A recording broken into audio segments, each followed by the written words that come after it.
Wa Nabi Hurairah, disebutkan oleh sahabat Abu Hurairah, laisa syadidu bisur'ah, orang yang kuat itu, kata Rasulullah,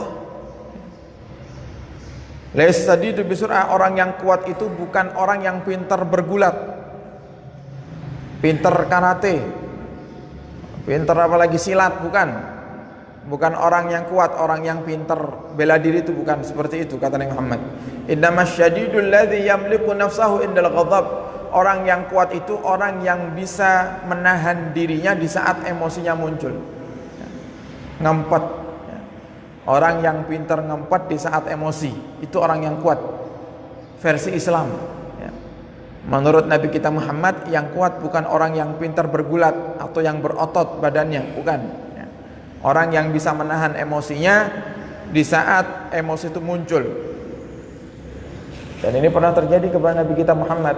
Nabi itu ngomong tidak asal ngomong, tapi contohnya beliau tunjukkan, beliau tampakkan.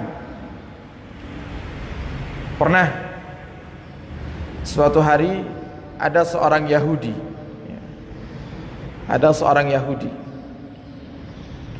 yang tiba-tiba datang kepada Nabi kita Muhammad sallallahu alaihi wasallam, dan di saat itu Nabi kita Muhammad sedang bersama para sahabat. Di Yahudi ini nyelonong, mendahului safnya para sahabat. Dia asal didorong-dorong sahabat langsung ke depan, langsung mendekat kepada Nabi kita Muhammad sallallahu alaihi wasallam, dan langsung ditarik pakaiannya Nabi Muhammad. Diangkat. Ini Nabi ini langsung diangkat. Marah. Yahudi ini marah, dan dia katakan, "Ya Muhammad, bayar hutangmu. Wahai Muhammad, bayar hutangmu." Jadi si Yahudi ini nagih hutang sama Nabi Muhammad. Dengan marah-marah sampai ditarik bajunya Nabi Muhammad sallallahu alaihi wasallam. Dan di saat itu memang Nabi kita Muhammad punya hutang kepada Yahudi tersebut, tapi temponya belum jatuh, belum datang waktu untuk melunasannya. Jadi Yahudi ini menagih belum pada waktunya. Sambil marah-marah, akhirnya sahabat Umar bin Khattab, ini dikenal dengan sahabat yang sangat tegas dan paling semangat untuk membentengi Nabi Muhammad. Kalau ada apa-apa, ada yang macam-macam sama Nabi Muhammad, yang maju duluan dua orang, Sayyidina Hamzah bin Abdul Muttalib sama Sayyidina Umar ibn Khattab. Terus Sayyidina Umar begitu melihat Yahudi ini menarik bajunya Nabi Muhammad SAW, langsung dikeluarkan pedangnya. "Ya Rasulullah, izinkan aku untuk penggal kepalanya," kata Sayyidina Umar. Kemudian kata Rasulullah SAW, "Ya Umar, kita dituntut bukan untuk ini. Kita tidak diajarkan untuk gampang menebas leher orang, wahai Umar. Yang kami butuhkan saat ini, yang kami berdua," ya, kata Rasulullah, ini tawaduknya Rasulullah, "yang kami butuhkan saat ini, yaitu aku dan orang Yahudi ini, adalah kamu tengah-tengahi, wahai Umar. Dengan kamu perintahkan kepada Yahudi ini untuk menagih hutangnya dengan sopan, dan perintahkan kepadaku, wahai Umar, untuk membayar hutang dengan baik." Bayangkan Rasulullah ini, ajarkan kepadaku untuk aku bisa membayar hutang dengan baik, dan ajarkan kepada Yahudi ini untuk menagih dengan cara yang baik. Akhirnya dimasukkan lagi itu pedang oleh Sayyidina Umar, dan Yahudi ini melepaskan daripada pakaian Nabi yang tadinya ditarik, sambil dia berkata, "Wahai Muhammad, aku tahu kalau hari ini bukan waktu untuk aku menagih hutangmu, karena belum jatuh tempo, wahai Muhammad.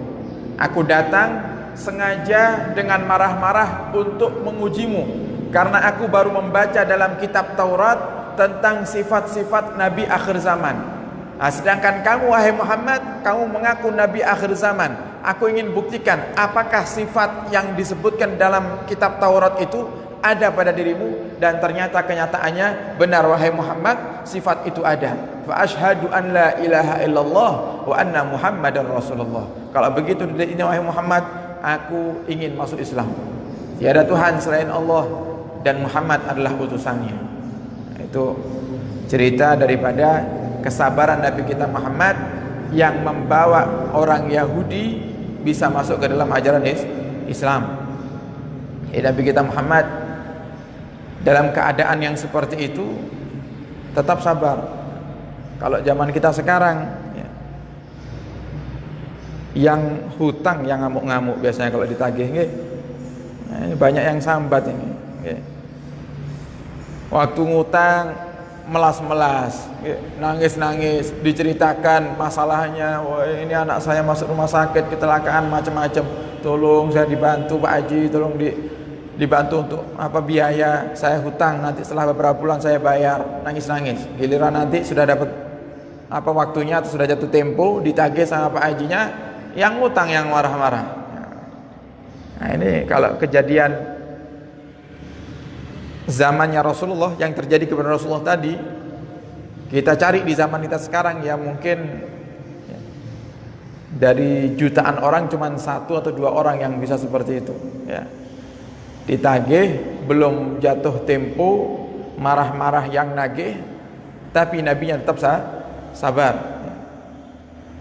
Nah hikmah sabarnya Nabi Muhammad, akhirnya si Yahudi masuk Islam.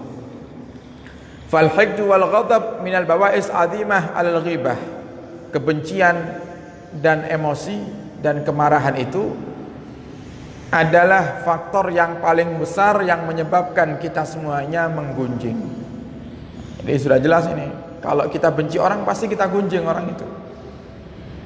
Makanya kalau kita ingin tahu orang ini suka sama orang lain apa tidak, bisa kita lihat dari komentarnya tentang orang tersebut. Misal saya suka tidak sama misalnya Pak Haji Saifuddin. Nah, gimana caranya? Taunya, oh ternyata saya suka ngerasani Pak Haji Saifuddin. Itu kan menunjukkan kalau hati saya tidak enak sama Pak Haji Saifuddin sebenarnya. Nah ini kebencian. Yang menjadikan seperti itu adalah kebencian. Ini yang harus kita pangkas. Nah caranya gimana? Caranya perlu kita sadari, kalau kita ini hidup sama manusia, tidak ada manusia yang tidak pernah berbuat salah, kecuali Nabi kita Muhammad sallallahu alaihi wasallam. Semuanya kita pernah buat salah. Kalau ada orang yang berbuat salah kepada kita, ya karena dia manusia. Coba dia malaikat, tidak bakal berbuat salah kepada kita. Lah karena kita sudah tahu, oh manusia itu tidak pernah luput dari salah dan lupa, harusnya kita maklumi. Harusnya kita maklumi. Sama dengan halnya di saat kita melihat anak kita yang masih kecil buang air kecil bukan pada tempatnya. Kalau kita marah, kita yang salah berarti. Kita yang perlu dipertanyakan ini, cerdas apa tidak, waras apa tidak. Anak kecil buang air kecil misalnya di tengah rumah, ya karena dia masih kecil. Lah kebanyakan daripada kita memaklumi itu. Jadi kalau ngelihat bayinya ngompol di tengah rumah, ya biasa, tidak marah, diangkat, dibersihkan, disucikan, lantainya dibersihkan, disucikan, selesai. Kenapa kita tidak marah? Karena kita tahu masih kecil. Karena kita tahu dia masih kecil. Sama di saat kita hidup dengan manusia pun juga seperti itu. Oh dia punya salah karena dia manusia.